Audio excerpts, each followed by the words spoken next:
رمضان ہے رحمت رمضان.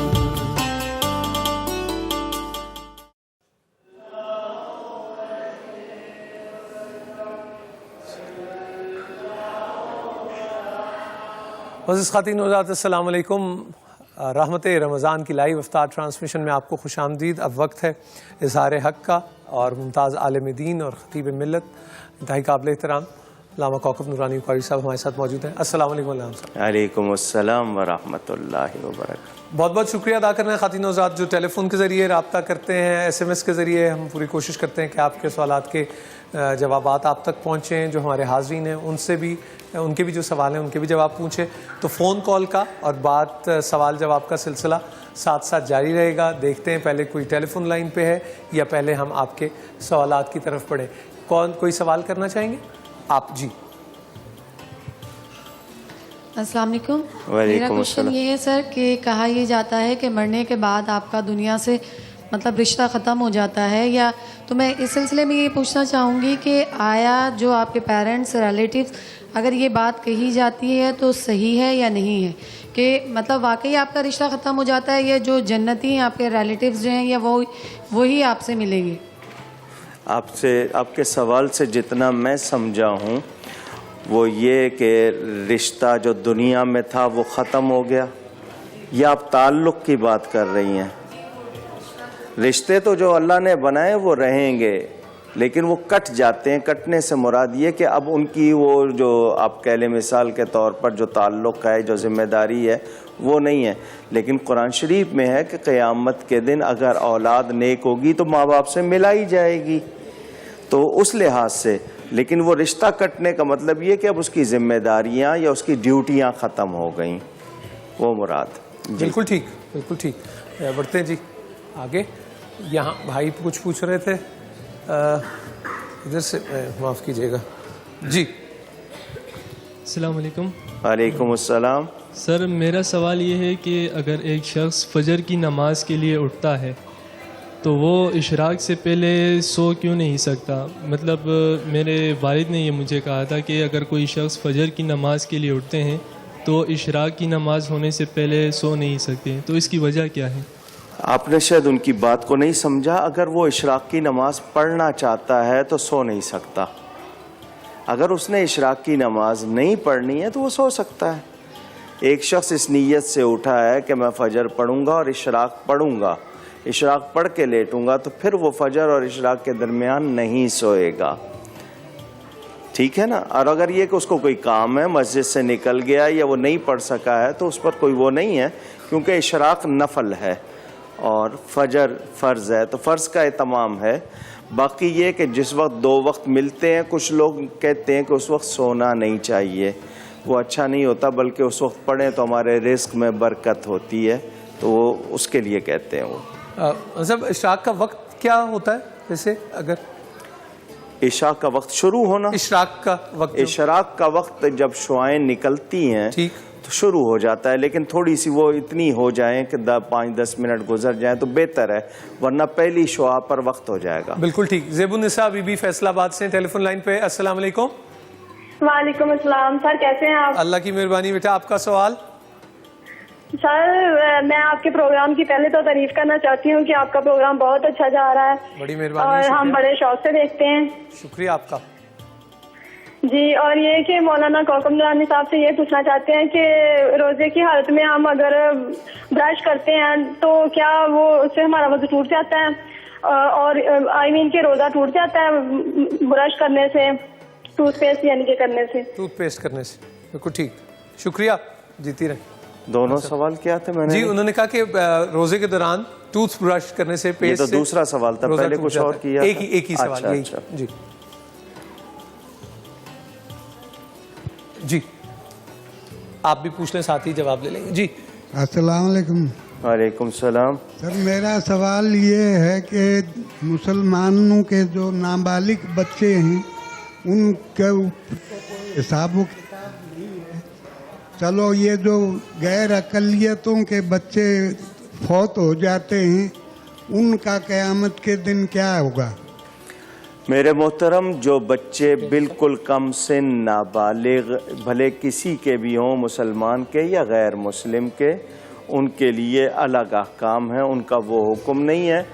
بعض روایتوں میں ہے کہ ان کو خادم بنایا جائے گا، اور بعض روایتوں میں ان کا اور بیان ہے، لیکن جو کم سن نابالغ بچے کسی کے ہو جائیں ان کا وہ حکم نہیں ہے جو دوسروں کا، بڑوں کا ہے۔ ٹھیک ہے، وہ پیسٹ کے حوالے سے بھی فرما دیجیے۔ پیسٹ میں یہ کہوں گا کہ خطرہ رہے گا کہ اس کے ذرات تھوک میں مل کر آپ کے حلق سے نیچے چلے جائیں گے، تو ٹوتھ پیسٹ سے بچیں، اور اگر خالی برش کریں گے تو خون نکلنے کا خطرہ رہے گا، تو بچنا بہتر ہے۔ مسواک کریں روزے کی حالت میں، مسواک مسنون۔ جی جی سوری۔ بسم اللہ الرحمن الرحیم۔ السلام علیکم۔ میرا مولانا صاحب سے یہ سوال ہے کہ جو ہم عورتیں روزہ رکھتے ہیں اور آدھے دن میں شرعی عذر کے تحت ہمارا روزہ قضا ہو جاتا ہے، تو کیا ہمیں انہیں تعداد پوری کرتے ہوئے انہیں رکھنا ہوگا روزوں کو؟ مطلب جو ہمارا آدھے دن میں روزہ قضا ہو جاتا ہے، کیا اسے تعداد پورا کرتے وقت ہمیں رکھنا ہے یا نہیں؟ آدھے دن میں شرعی عذر کے تحت اگر کوئی شرعی عذر ہو جاتا ہے تو وہ کہہ رہے ہیں کہ اس کو کمپنسیٹ رکھنا ہوگا اس روزے کو۔ مطلب فرض روزہ جی، آپ آدھے ماہ دن میں رمضان۔ اگر توڑ دیں، نہیں سوری، توڑے نہیں، شرعی عذر کے تحت اگر قضا ہو جائے۔ اگر کوئی قضا ہے تو قضا کی تو پھر قضا ہی ہے صرف، لیکن اگر وہ توڑا گیا ہے تو پھر نہیں کفارہ توڑے ہوگا۔ نہیں اور ہم اس کو پورا بھی رکھیں مغرب تک، تو کیا ہمیں اس کا ثواب ملے گا یا ہمیں نہیں۔ جب تعداد ہم پوری کریں گے ہمیں اچھا، وہ اب رکھنا میں ہوگا؟ سمجھا، کسی وجہ سے آپ کا روزہ جو ہے وہ آپ نہیں رہ سکا، تو آپ اس کے بعد اگر نہیں کھاتے ہیں یا کھا لیتے ہیں، دونوں کا کوئی وہ مسئلہ نہیں ہے، لیکن احترام رمضان رکھیں، دوسروں کے سامنے نہ کریں۔ بالکل ٹھیک، بالکل ٹھیک۔ جی جی السلام علیکم جی سر، وعلیکم۔ میں پوچھ رہی تھی کہ دعا مانگنے کا طریقہ کیا ہے، اور جو دعا قبول ہو جائے کس طرح مانگنی چاہیے؟ دعا کے لیے سب سے پہلی بات یہ ہے کہ آپ کی غذا پاک ہو اور آپ کی ایمانی حالت درست ہو، یعنی آپ کی کمائی جو کھا رہے ہیں سب کچھ وہ پاک ہو۔ پورے یقین کے ساتھ دعا کریں اللہ تعالیٰ سے، یہ یقین رکھتے ہوئے کہ میں اس سے مانگ رہا ہوں جس کے ہاں کوئی کمزوری مجبوری نہیں ہے، اور جائز دعا ہو، اس میں درود شریف کی کثرت ہو، اللہ کے پیاروں کا وسیلہ لیا جائے، ضرور قبول ہوتی ہے، مگر شرط یہی ہے کہ ہماری اپنی حالت درست ہو۔ جی اور اس کے ٹائم بتائے گئے ہیں، اذان کے بعد ہے، نماز کے بعد ہے، رات کے وقت ہے، مختلف ٹائم بھی بتائے گئے ہیں۔ جی ٹیلی فون کال ایک ہے۔ السلام علیکم۔ وعلیکم السلام، جی کون بات کریں؟ میں شمیلا۔ ٹی وی کی آواز بند کر دیجیے گا اور اپنا سوال پوچھ لیں۔ جی جی صحیح، جی بند ہوئی۔ جی پوچھیے پوچھیے۔ جی میرا سوال ہے کہ آپ نے ٹی وی کی آواز بند نہیں کی بیٹا؟ جب ہم نماز پڑھتے ہیں، جی جب ہم سجدہ دیتے ہیں، آپ یہ ڈسکنیکٹ کر دیں، کال کو ڈسکنیکٹ کر دیں۔ شکریہ۔ میں نے بیٹا آپ سے بار بار کہا تھا کہ ٹی وی کی آواز بند کر دیں، اس کی ایکو سے بات صحیح نہیں ہو پاتی۔ جتنے لوگ بھی ٹیلی فون کریں وہ اپنی ٹی وی کی آواز بند رکھیں اور فون پہ سنیں، پھر ہی صحیح بات ہو سکے گی۔ جی جی وہ سوال جو انہوں نے پہلے نوٹ کرا دیا تھا صاحب، یہ جو وہ کہہ رہے ہیں کہ اگر نماز پڑھتے ہوئے کوئی آگے سے گزر جائے تو ان کی نماز ٹوٹ جاتی ہے یا نہیں؟ کون گزرا ہے؟ بچہ گزرا ہے، جانور گزرا ہے، ہر ایک کا حکم الگ ہے، لیکن اگر مسجد میں ہے اور گزر گیا کوئی تو گزرنے والا گناہگار ہے، نماز ہو جائے گی۔ ٹھیک ہے۔ اگر مرد کے سامنے سے کوئی جانور گزرا ہے یا عورت بے پردہ گزری ہے تو اس کا حکم اور ہے، تو انہوں نے چونکہ واضح نہیں کیا، تاہم بغیر کسی مجبوری کے کوئی اگر گزرتا ہے کسی کے سامنے سے تو وہ بہت شدید گناہگار ہوتا ہے، ایسا نہیں کرنا چاہیے۔ بہتر یہی ہے کہ جو ایسی جگہ پڑھ رہے ہیں جہاں خدشہ ہے تو وہاں سترا لگا لیں، کوئی انتظام کر لیں۔ بالکل صحیح۔ جی بیٹا۔ السلام علیکم۔ وعلیکم السلام۔ میرا سوال یہ ہے کہ دوران نماز وہ کون کون سی غلطیاں ہیں جن کے اوپر سجدہ سہو کرنا لازم ہو جاتا ہے، اور سجدہ سہو کرنے کا صحیح طریقہ کیا ہے؟ کیا ایک سجدہ کرنا چاہیے یا 2 سجدے کرنے چاہیے؟ اور ایک اور چھوٹا سا سوال یہ ہے کہ اگر گزشتہ روزے جو کہ چھوٹ گئے ہیں یا نہیں رکھے جا سکے، ان روزوں کی تعداد صحیح سے نہیں معلوم ہو، تو ان روزوں کی قضا کس طرح سے ادا کی جائے؟ جی پہلے سوال کا جواب تو یہ کہ سجدائے سہو، سہو کے معنی بھول کے ہیں، ٹھیک ہے، ہم کہتے ہیں نا سہون یہ کام ہو گیا بھول کے. تو نماز پڑھتے ہوئے کوئی شخص واجب کام بھول جائے، جو کام واجب تھا وہ بھول گیا، تو آخری قاعدہ یعنی جس کو اتحیات کہتے ہیں، اس میں اتحیات پڑھ کے درود شریف سے پہلے یا درود شریف کے بعد دعا سے پہلے وہ سجدہ کرے گا، 2 سجدے، جس کو سجدہ سہو کہتے ہیں. یہ واجب کام کے بھول جانے پر ہے. کوئی فرض کام بھولا ہے تو نماز لوٹانا فرض ہوگی، ٹھیک ہے، یہ آپ ذہن میں رکھ لیں. دوسری بات آپ نے کیا پوچھی تھی؟ قضا روزے، قضا روزے، ہاں تعداد معلوم نہیں ہے. جی آپ کو اندازہ کرنا ہے اگر کتنے برس کا. اس میں ہم تحری کہتے ہیں، تحری، جتنا گمان ہو، جس طرف زیادہ گمان. آپ کے خیال میں 5 آ رہا ہے تو آپ نے اگر 5 کا شبہ ہو رہا ہے 6 سمجھنے تو 6 رکھیں. وہ یاد کرنے ہیں کتنے عرصے کے باقی ہیں، تو جس پر زیادہ گمان ہو احتیاطاً وہ رکھنے ہیں، ٹھیک ہے. ناصرہ بی بی کی کال ہے دبئی سے. السلام علیکم. جی السلام علیکم. جی ناصرہ بی بی، آپ خیریت سے؟ ہاں بالکل خیریت سے. میں نے بات کرنی ہے زکوٰۃ کے سلسلے سے. بسم اللہ، بات کیجیے. ہاں جی السلام علیکم. وعلیکم السلام. جی آپ ٹھیک ہیں، خیریت سے؟ الحمدللہ. جی میں نے بات کرنی ہے، میرے پاس 8 تولے سونا ہے، تو میں نے زکوٰۃ دینی ہے یا بچوں کے نام دونوں میں نے رکھے ہیں، دونوں بچوں کے لیے، اس میں زکوٰۃ ہو سکتی ہے یا نہیں ہو سکتی؟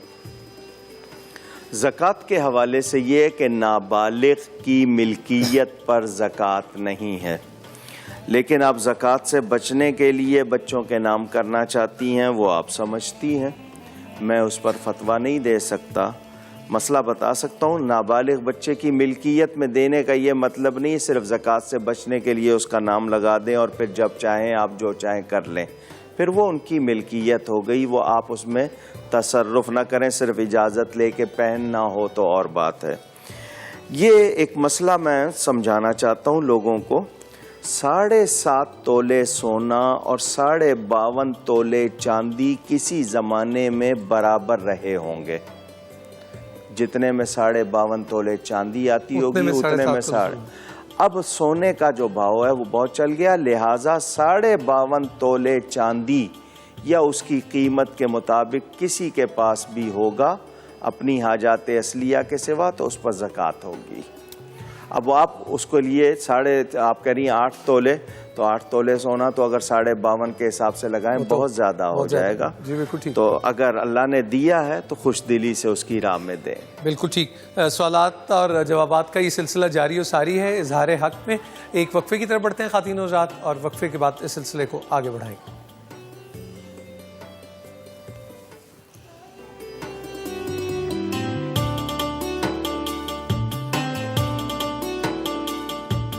ہے رحمت رمضان، ہے رحمت رمضان.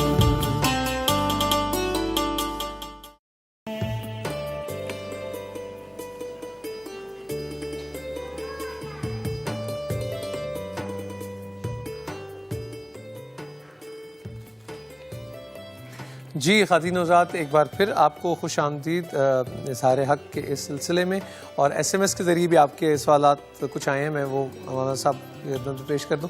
محمد کاشف عباسی صاحب کراچی سے پوچھ رہے ہیں کہ میں نے نفلی روزہ کی منت مانگی تھی، مگر وقت زیادہ ہونے کی وجہ سے بھول گیا ہوں، منت پوری ہو گئی، اب کیا کرنا پڑے گا؟ مطلب کیا مانگا تھا کہ جب کام ہو جائے گا تو نفلی روزہ رکھوں گا؟ جی کچھ ایسا ہی کہا کہ میں نے نفلی روزہ بھلے کتنی مدت ہو گئی ہے، یاد آ گیا تو رکھ لیں. وہ رکھ لیں، بالکل ٹھیک ہے. رضوان علی صاحب نے فیصلہ آباد سے سوال کیا کہ یہ بتا دیں کہ کتنے لمبے سفر پر روزہ قصر ہو جاتا ہے؟ کیا یہ فاصلہ ایک طرف کا ہے یا دونوں طرف کا؟ روزہ قصر کب ہوتا ہے؟ ٹھیک ہے جی، نماز قصر ہوتی ہے. بالکل ٹھیک. روزہ تو آپ کا یہ ہے کہ اگر آپ سفر پر جا رہے ہیں اور سفر کی تکلیف برداشت کرنا مشکل ہے اور آپ کو لگتا ہے کہ آپ نہیں رکھ پائیں گے تو آپ کے لیے رخصت ہے، بعد میں قضا کر لیں. رخصت ہے، لیکن یہ اس وقت کا سفر تھا. صحیح. آج تو سفر آسان ہے، سہولتیں ہو گئی. اگر ہم رکھ لیں تو بہتر ہے، نہیں رکھے گا تو حکم قرآن میں موجود ہے رعایت کا، رخصت اور پھر قضا کر لیں گے آپ. قضا کر. بالکل ٹھیک ہے. میرا مولانا صاحب سے سوال ہے، رمضان یعقوب صاحب کراچی سے کہتے ہیں کہ کیا ہم زکوٰۃ ایڈوانس میں دے سکتے ہیں؟ بالکل دے سکتے ہیں، ٹھیک ہے، یعنی آپ پہلے سے دینا. مثال کے طور پر آپ کو پتہ ہے سال کے آخر میں 10,000 بنے گی، آپ 1,000 روپے ایک مہینے میں دیتے ہیں وہاں آنے سے پہلے ہی دے رہے ہیں، دے سکتے ہیں اگر آپ دینا چاہتے ہیں. بالکل ٹھیک ہے. سلمان ہے جی گلگت سے ٹیلی فون لائن پہ، اور گلگت سے فون کال ہماری سر آنکھوں پہ. السلام علیکم. السلام علیکم جناب. جی کیسے ہیں سلمان صاحب؟ خیریت سے؟ بس دعائیں، آپ کیسے ہیں؟ خیریت سے ہیں؟ اللہ کی مہربانی. موسم اچھا ہے، سب خیریت ہے گلگت؟ فرسٹ کلاس، اللہ کا کرم ہے. میرا سوال ہے مولانا صاحب جی بسم اللہ. روزے کے پہلے احکام میں فدیہ کے بارے میں، فدیہ خاص نوجوانوں سے منسوب ہے فدیہ. اس کے بعد نوجوانوں کے لیے حکم آیا کہ روزہ رکھیں، فدیہ وہاں رہ گیا. اب اس فدیے کو عام جو ہم سنتے ہیں جو ضعیف ہے، روزہ نہیں رکھ سکتا، اس کے ساتھ کہتے ہیں کہ اسے فدیہ دے کے روزہ وہ کھا سکتے ہیں. کیا یہ درست ہے؟ فدیہ صرف پہلے حکم میں ان نوجوانوں کے لیے تھا جو صحت مند ہے، روزہ ان کا من نہیں چاہتا روزہ رکھنے کے لیے، تو وہ فدیہ دے کے جس کو 2.25 سیر گندم جو ہے نا وہ مقرر بھی ہے. تو اس سلسلے میں ذرا اس کی وضاحت فرما دے، بڑی مہربانی. شکریہ سلمان صاحب. مولانا صاحب آپ کے سوال پر میں بڑا پریشان. یہ کہاں حکم ہے کہ کسی کا من نہیں چاہ رہا تو وہ روزہ نہ رکھے اور فدیہ دے دے؟ میرے اطلاع میں بالکل نہیں ہے. قرآن میں تو یہ ہے فمن شہد منکم الشہر فلیصم، جو اس مہینے کو پائے مومن ہے تو اس کو روزہ رکھنا ہے. اگر کسی کا من نہیں چاہ رہا تو وہ فدیہ دے کے بچ نہیں سکتا.